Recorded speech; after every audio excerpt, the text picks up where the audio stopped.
This is what I'm talking about. This is what I'm talking about.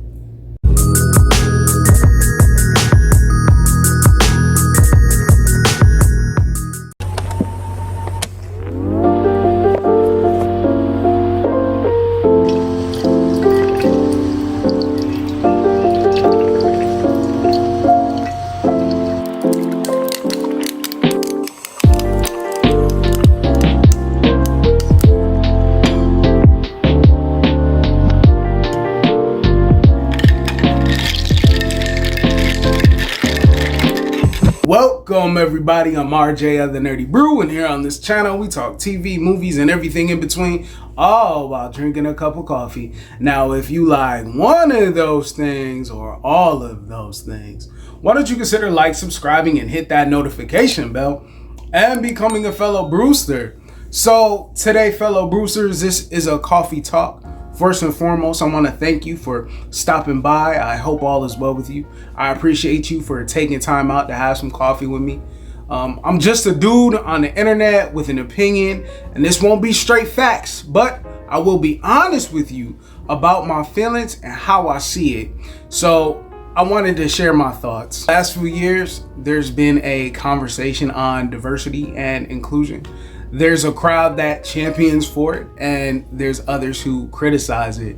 To me, when it comes to entertainment for the right stories and content, everyone should be included and seen and felt. I feel like there's a right way to go about it. So recently in the news, the card game company Magic the Gathering released a new model of Aragorn from The Lord of the Rings as a black man. I just finished that trilogy for the first time a few months ago. I understand who Aragorn is, and I understand that The Lord of the Rings had a Eurocentric setting for their story. I haven't read the books, so I don't know how vast the world is, but every one of those characters had their original base of the characterization of the story being told that they were white. Aragorn is Viggo Mortensen, who was in Eastern Promises. While corporate overlords capitalize on ethnicity and tokenization for the sake of greenbacks, take away from the authenticity and diversity in storytelling all in itself. What do you mean by that, RJ? I'll tell you what I mean. I mean, in the recent culture of race swapping has been abundant to cause division and take up outrage. For just Hollywood to say we're about inclusion and diversity, it's actually really lazy. Princess Tiana from Princess and the Frog was created 70 years after the first animated princess of Snow White, and they debuted Pocahontas and Mulan before Tiana could be seen and consumed, and Anika Noni Rose is still fine. There's a major power structure that's with these major companies and studios. It's not a small feat when people look like me get in. It's paramount when people like me get to represent us and tell our story. There are criticisms when people who look like me get included in the fantasy spaces, or the roles are regulated to supporting characters. When it comes from people who care, it's done great with proper representation. Racism is heavy in the anime communities against black cosplay. What's wrong with you? Nothing, chilling. Just looking at these trolls on TikTok. Why? What'd they say? Hinata isn't black. Hinata isn't black. Hinata isn't black. Hinata isn't black. She gon' be black today. She gon' be black today. She gon' be black today. Oh my God. She gon' be black today. And drawings that haven't always been positive. But shout out to the village of the Hidden Cloud. B is my guy.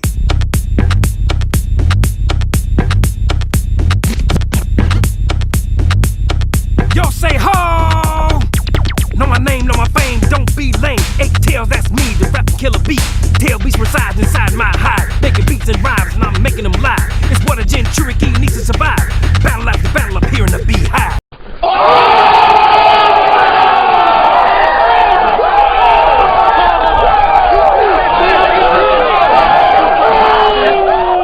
Anime and Far Eastern culture has been embraced in the black community. If you look to black cosplay and Wu-Tang Clan as examples, But overall though, being accepted of the Asian entertainment medium hasn't had a fair representation overall. But I'm not splitting hairs on it. When it comes to fully embrace the anime art style with great black representation is the show on Netflix called Cannon Busters. Cannon Busters is an animated series that premiered on Netflix in 2019. Cannon Busters is based on a comic book series of the same name created by LaShawn Thomas. The show combines elements of science fiction, fantasy, and Western genres. The story revolves around adventures of a friendship robot named Sam, Special Associate Model, who's searching for her best friend, a prince named Kelby. Along the way, Sam travels with her companion, including a maintenance robot named Casey Turnbuckle and a wanted criminal named Philly the Kid. Together, they embark on a journey through a world filled with magic, robots, and diverse characters.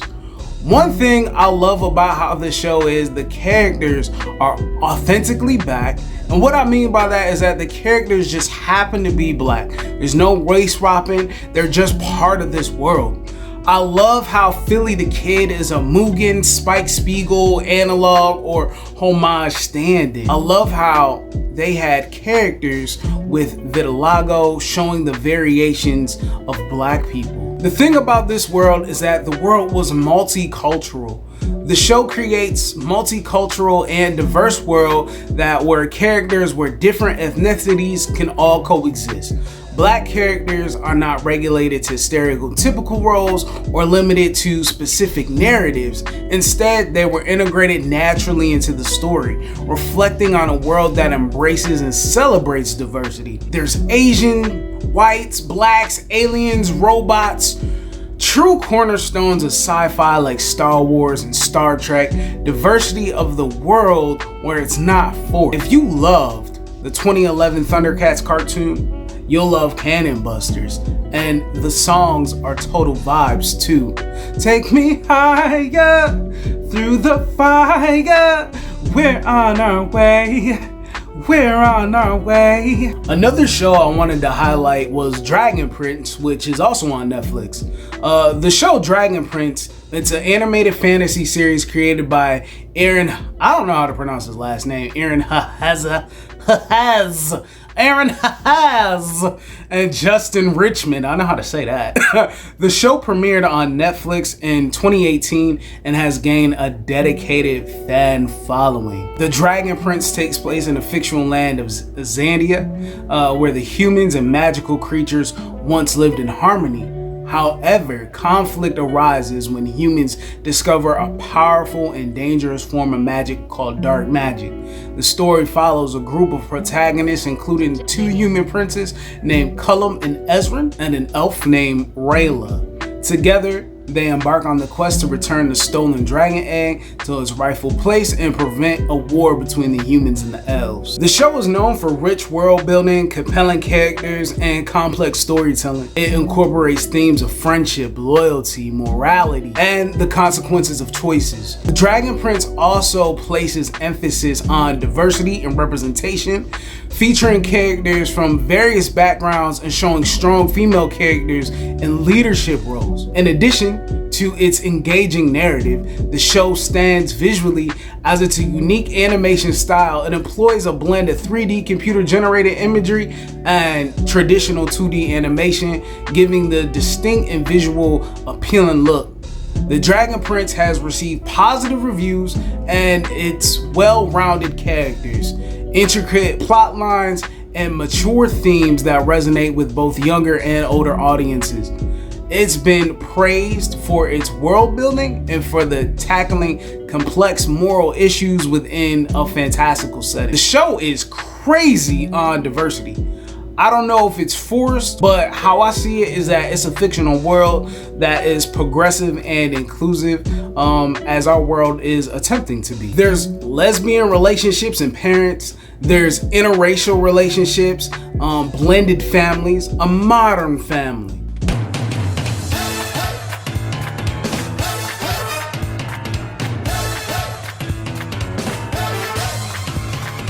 Even the disabled community is represented.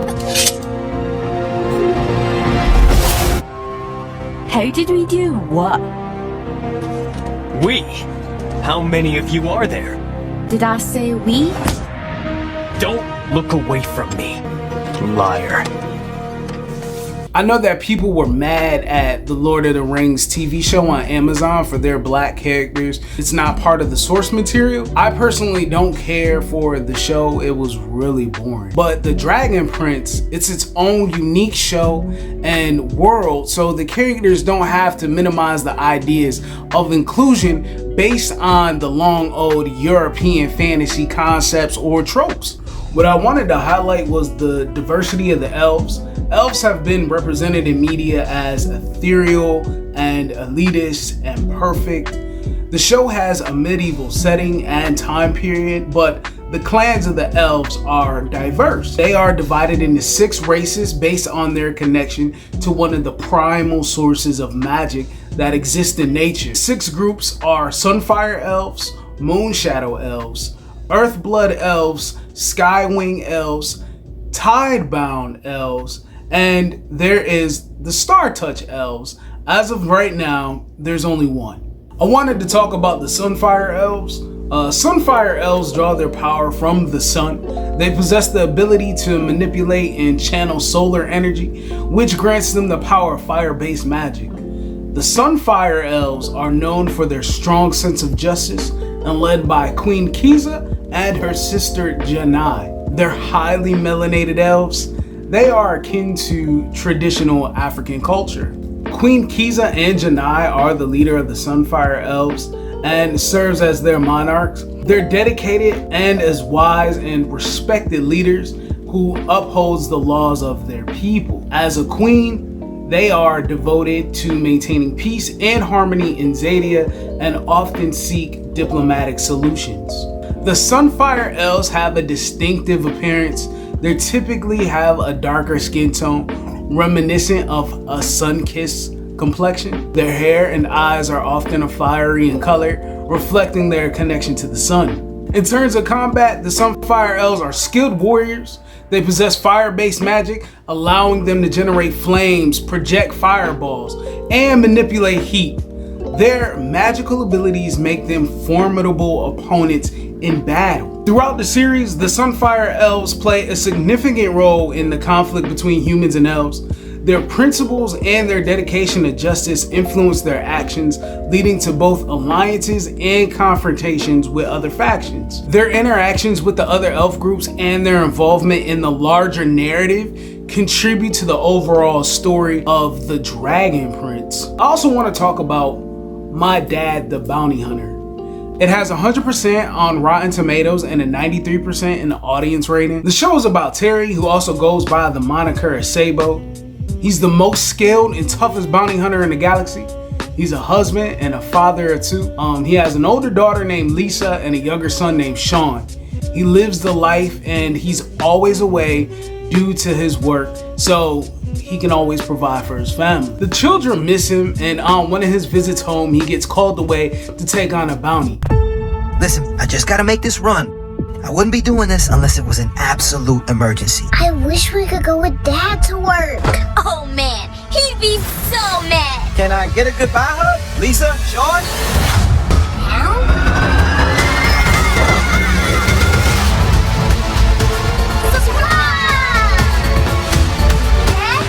What is this?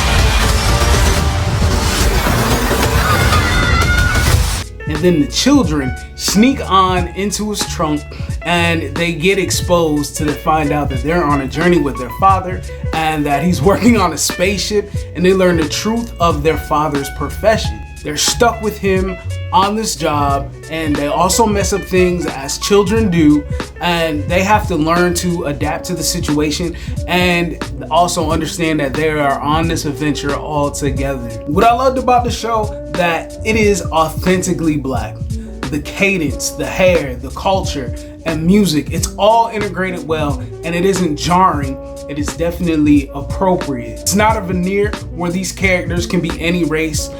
Everything about them is specifically black. What makes the show so special is that everyone is in the nuclear family. As a father, as myself, navigating the growth and differences and reasons and logic as a family all comes to a head, and it's always turbulent trying to figure out these things, and that is a very strong emphasis on this show, even though that it is an adventure all in itself. The animation is beautiful. Quality of the CGI of the series will give Pixar a run for their money. The voice acting is superb. The music is amazing with some throwbacks to the late 80s and 90s of hip hop. The storyline is consistent and it kept my interest for the entire rest of the show. I'm happy to see a POC piece that isn't about racism or being different because of something semi-related to the skin or something around the topic of race, but it's not directly the topic of the show. It's an aspect that they just happen to be existing. I think the overall story, and I think Terry is a great representation of a black father for father figures in TV such as Uncle Phil, Carl Winslow, Michael Kyle from My Wife and Kids, and Floyd Henderson from Smart Guy. Lastly, I want to speak about this movie called The Creator. The trailer dropped with this new movie starring John David Washington, the son of Denzel. It looks like it's a blending of AI from Spielberg, also like Ex Machina with a hint of iRobot, with a slash of Minority Report. There has been black characters in sci-fi. Star Trek is a good representation. There was Nichelle Nichols as a pioneer. LeVar Burton went from slavery to space as an engineer. And we also have Captain Sisko in Deep Space Nine. Will Smith was in the Men in Black franchise. He's also in the first Independence Day movie. He was in iRobot, and he was also almost in The Matrix as Neo. Alright, this is one of them stories I'm not proud of, but it's the truth. I did turn down Neo in The Matrix. But Will Smith aside, when it comes to the big screen, the lead in black sci-fi films or genre films, there was Dwayne Jones, who paved the way thanks to George A. Romero in the movie Night of the Living Dead. Night of the Living Dead marked the first time a black actor was cast in a non-ethnic lead in a major motion picture in America. Also, the first time a black actor is starring in a horror film. There has been progression with the films of Nope and Tenet that also JDW was in, but usually these action adventure roles and these type of films have gone to white men. But there's a reason why I bring it up, is that historically speaking, only a few black actors have been leads in genre-based films. Examples: Denzel in Deja Vu and The Book of Eli. He was in the Western remake of The Magnificent Seven. Also, Wesley Snipes in all his action films, Demolition Man and Blade. Morgan Freeman was in Oblivion, but that was still Tom Cruise as the lead. So with it not being a film that is a hood film or a Tyler Perry film or a sports film or a secondary role that is in a genre-based film, the film is promoted to the masses with a black lead. It's not race swapping, it's just black characters existing in these worlds with their authentic selves. Through the creation of original characters and original storylines, black individuals have been able to see ourselves reflected in these imaginative worlds, breaking away from traditional stereotypes and assumptions by emphasizing the importance of authentic representation. Sci-fi and fantasy can allow for the exploration of the black experience, cultures, and perspective in a way that fosters understanding and appreciation. So those are my thoughts about a healthy look at black representation done in media. Even though it's cartoon based, it's a site of progression and how it can be done well, instead of, as I said, being regulated to supporting roles. Comment down below so we'll be able to shout you out in the next video. Still trying to grow the community. And if you appreciate this, please leave a like. Do all the things that YouTubers ask. But I'm gonna bring this video to an end, and I want you to be you, do you, see the bigger picture. Have a fantastic day, because you deserve it. This is that channel. Peace. Mouth on top, Kung Fu, Bruce Lee chop, Moon rocks, go Red Sox, tryna go far like Boondocks, headshot, blunt stay high, talking shit, gotta pull up on they block, you fraud, I'm Couchgod, know you got a tax like a state charge, safe house.